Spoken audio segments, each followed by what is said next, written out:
Hi, my name is Patrick and I'm the co-founder of LenaPro.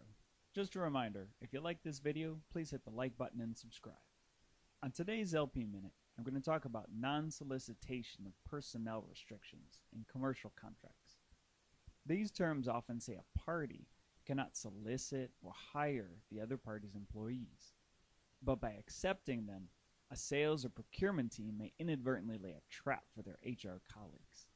For example, let's say a pirate-themed cruise ship operator in Massachusetts engages a marketing firm. This operator is just one company in a larger pirate-themed cruise ship conglomerate with sister companies nationwide.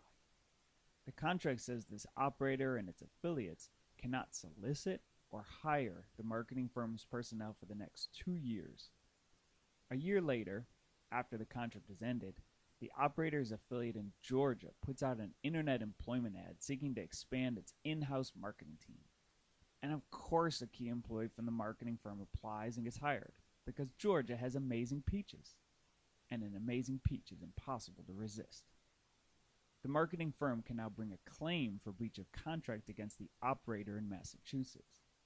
When negotiating the contract, the operator should have tried to eliminate the non-solicit, or at least narrow it so it didn't apply to affiliate companies or non-targeted employment solicitations.